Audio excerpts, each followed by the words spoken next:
اعوذ باللہ من الشیطان الرجیم بسم اللہ الرحمن الرحیم الحمد للہ رب العالمین وصلی اللہ علی محمد وآلہ الطاہرین اللہم صلی علی محمد وآل محمد وعجل فرجهم. حکمت نمبر 120. ٹھیک. وسئل علیہ السلام عن قریش فقال اما بنی مخزوم فریحانۃ قریش نحب حدیث رجالهم والنکاح فی نسائهم واما بنو عبد الشمس فابعدها رایا وامنعها لما براء ظهورها واما نحن فأبذل لما في أيدينا وأسمع عند الموت بنفوسنا وهم أكثر وأنكروا وأنكروا ونحن أفسه وأنسخ وأسبح.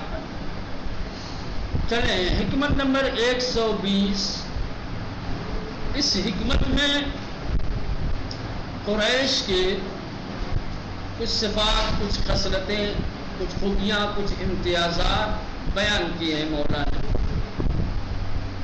کسی نے سوال کیا قریش کے بارے میں کہ آپ قریش کے بارے میں آپ کا کیا خیال ہے، قریش کی کیا خصلتیں ہیں، کیا خوبیاں ہیں.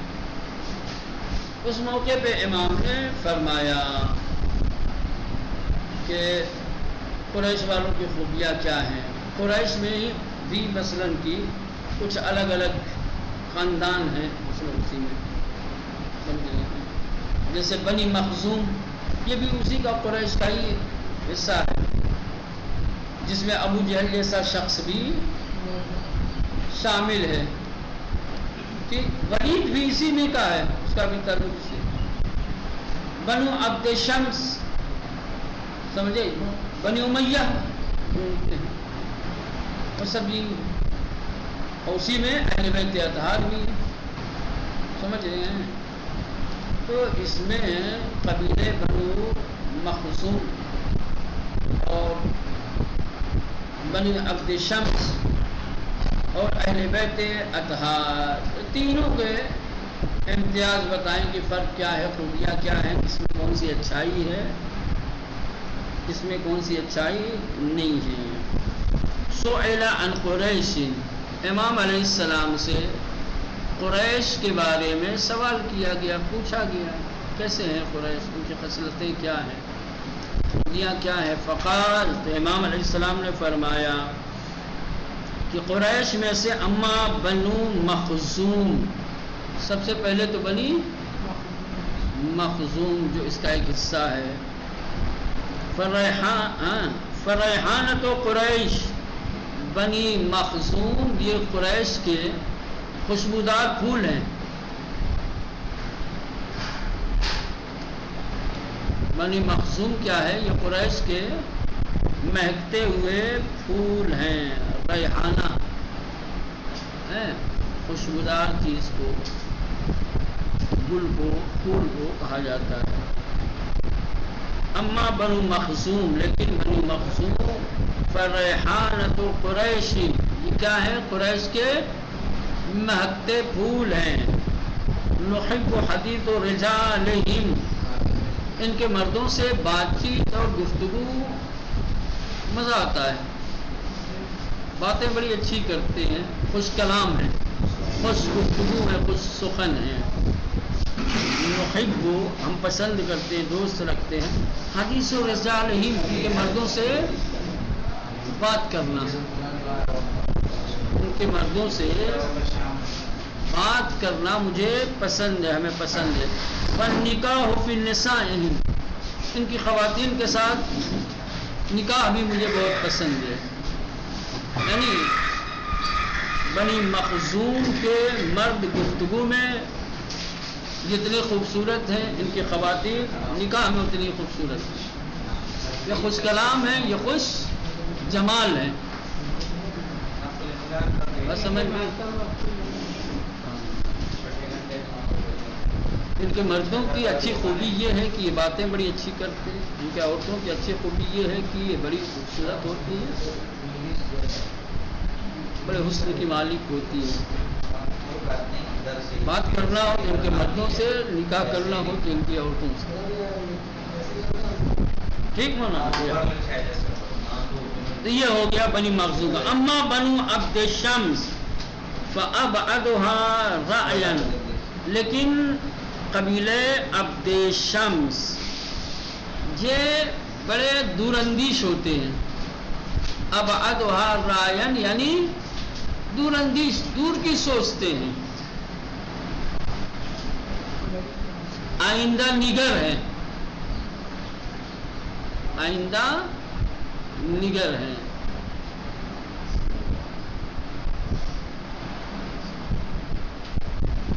وَأَمْنَعُهَا لِمَا وَرَاءَ ظُهُورِهَا، اور جو ان کے پیٹھ کے پیچھے ہوتا ہے، یعنی جو چیزیں اوجھل ہوتی ہیں اس کی ایک پوری روک تھام کرتے ہیں.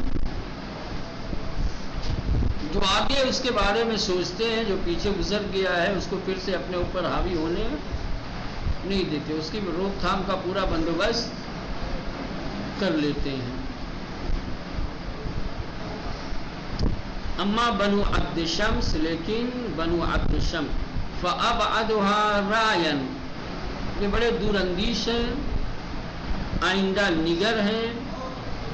وَأَمْنَعُهَا، یہ روک تھام کرتے ہیں، لما وراء ظهورها، جو ان کے پیچھے رہ گیا ہے، پیچھے کی چیزوں کے بارے میں.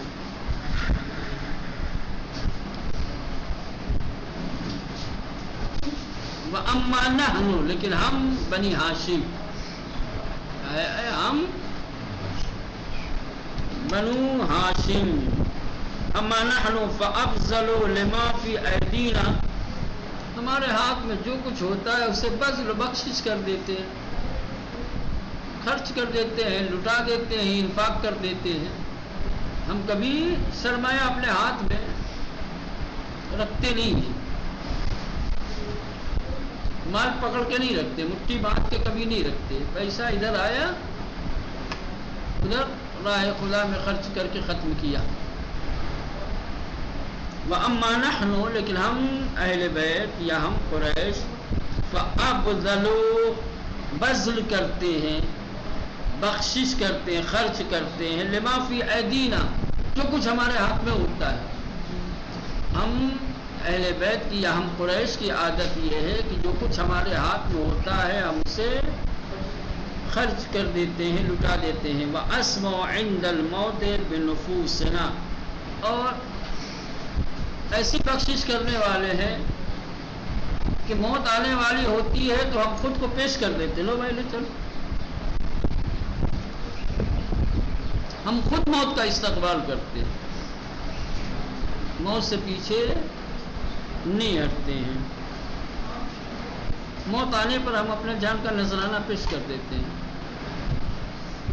تأمل نہیں کرتے، ٹال مٹول نہیں کرتے، یا کسی بھی طریقے کی شکن ہماری پیشانی پہ نہیں آتی ہے، خوشی خوشی چلے جاتے. چلو. وَأَسْمَحُوا، پیش کر دیتے ہیں، عند الموت، موت کے وقت، بنفوسنا، اپنی جانوں کو، ہم اپنی جانوں کو موت کے وقت حاصل کر دیتے ہیں، پیش کر دیتے ہیں. وَهُمْ أَكْثَرُ وَأَمْكَرُوا وَأَنْكَرُوا،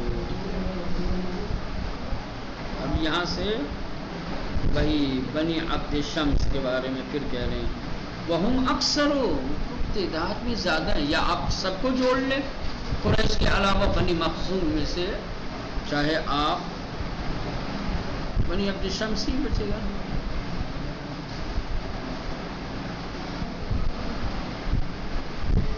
بنی مخزوم کو لے لو، عبد شمس کو لے لو، سب کی طرف آپ چاہو تو کر سکتے ہو. اور ہم سے مراد جو ہے یہ بنی ہاشم کے علاوہ باقی تمام، یا چاہو تو عبد شمس خالی مراد لو، فرق نہیں پڑتا ہے. وَهُمْ أَكْثَرُ، کہاں تسنیہ میں تو قبیلہ ہے نا، پورا قبیلہ جمع ہوتا ہے نا.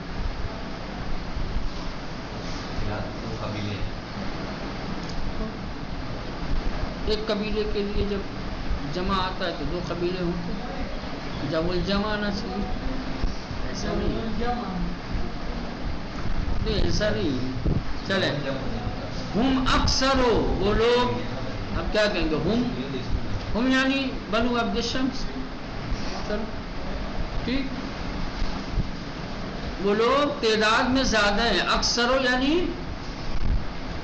زیادہ ہیں، گنتی میں زیادہ ہیں، ام کرو بڑے فریبی ہیں، بڑے مکار ہیں، ام کرو مکر فریب دینے والے، بڑے فریبی ہیں، بڑے مکار ہیں، وَأَنْكَرُوا انکرو یعنی کریہ المنظر یعنی بدصورت، کیا مولانا انکرو یعنی بدصورت، جن کو دیکھنا پسند نہ ہو. یہ بنی عبد الشمس تعداد میں زیادہ ہیں، بڑے فریبی ہیں، مکار ہیں، بڑے بدصورت ہیں، وَنَحْنُ لیکن ہم قریش افصحو خوش گفتار ہیں، خوش کلام ہیں، وَأَنْصَحُ خیر خواہ ہیں، بہت زیادہ خیر خواہ ہیں، وَأَصْبَحُوا اور خوبصورت ہیں، یعنی خوبصورت ہیں، سفید ہیں.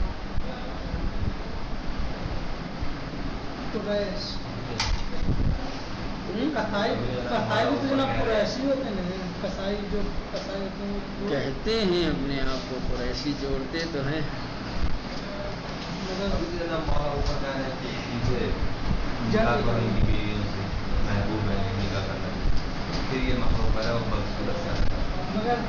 وہ کس کو کہہ رہے تھے؟ وقال علیہ السلام شتان ما بین عملین، عمل تذهب لذته وتبقى تبعته، وعمل تذهب مؤونته ويبقى اجره.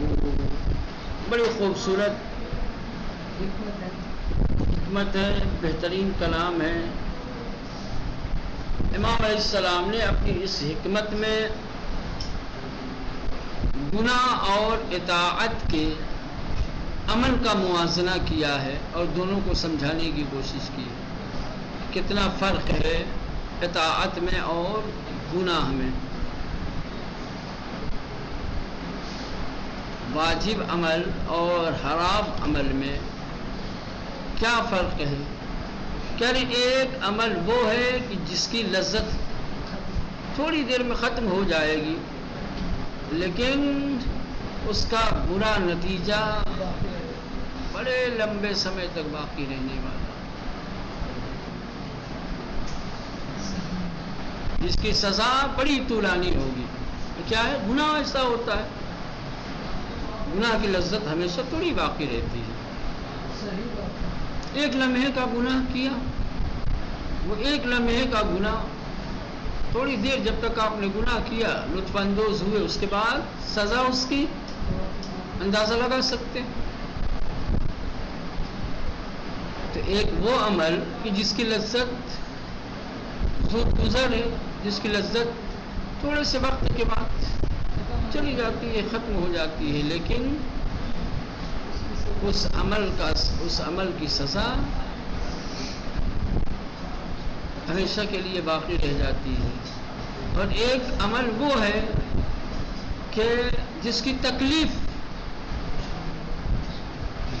تھوڑی دیر کی ہے، جس پر خرچ تھوڑی دیر کا ہے،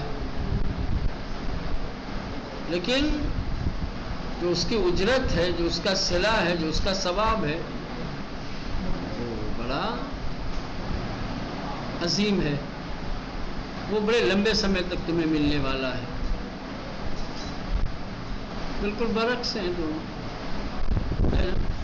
بھائی دیکھیں، واجب ہو یا حرام ہو، واجب ہے تو اس میں سرمایہ لگتا ہے. اب سرمایہ مالی نہیں لگتا تو سرمایہ جانی تو لگتا ہے نا. اپنے آپ کو تکلیف میں ڈالنا تو پڑتا ہے نا.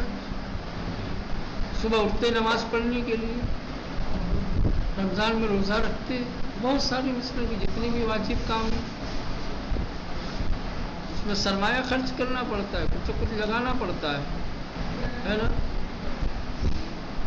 لیکن کیا وہ تکلیف ہمیشہ کی رہتی ہے؟ روزے کی تکلیف ہمیشہ والی ہے. نماز کے لیے جو بیدار ہوتے ہیں، اٹھتے ہیں، اپنے آپ کو زحمتوں میں ڈالتے ہیں، تو کیا وہ زحمت دائمی ہے؟ ہر وقت رہتی ہے نا. تو واجب عمل کی خصوصیت یہ ہے کہ واجب عمل میں انسان کو اپنے آپ کو زحمتوں میں ڈالنا پڑتا ہے، لیکن وہ زحمت دائمی نہیں ہوتی ہے، لیکن اس عمل کا اجر دائمی ہے. حرام کی طرف چلے آپ، حرام میں انسان کو لذت ملتی ہے، مزہ آتا ہے، خوشی ملتی ہے. ہمارے حرام سے ملنے والی خوشی کیا ہمیشہ رہے؟ اس کی لذت دوام رکھتی ہے، تھوڑی دیر کی چلی جائے. جیسے واجب عمل میں زحمت تھوڑی دیر کی تھی، ویسے حرام عمل میں لذت تھوڑی دیر کی ہے، تھوڑی دیر کے بعد لذت ختم. لیکن اس عمل کی سزا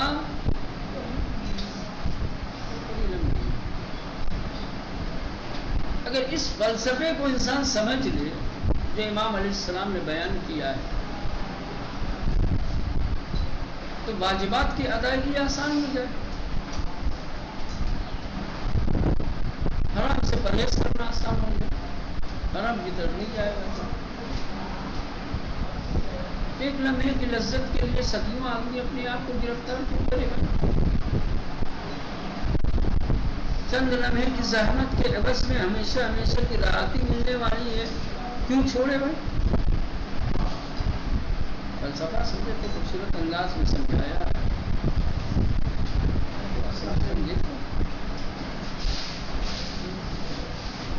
کس کے دل میں اترتی ہے یہ بات؟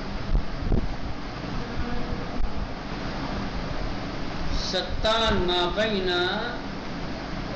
علتین عملین، کہہ رہے ہیں کہ ان دو عملوں میں بڑا فرق ہے. دو عمل کے بیچ، دو عمل کے درمیان، ان دو طرح کے کاموں کے درمیان کتنا فرق ہے. عمل تذهب لذته، ایک وہ عمل کی جس کی لذت چلی جائے گی، مٹ جائے گی. وتبقى تبعته، لیکن اس کا وبال رہ جائے گا، اس کا وبال رہ جائے گا، اس کی مصیبت رہ جائے گی. وعمل تذهب مؤونته، اور دوسرے وہ عمل جس کی سختی ختم ہو جائے گی، مؤونته، جس کی سختی ختم ہو جائے گی. ويبقى اجره، لیکن اس کا اجر و ثواب باقی رہ جائے گا. یہ خوبصورت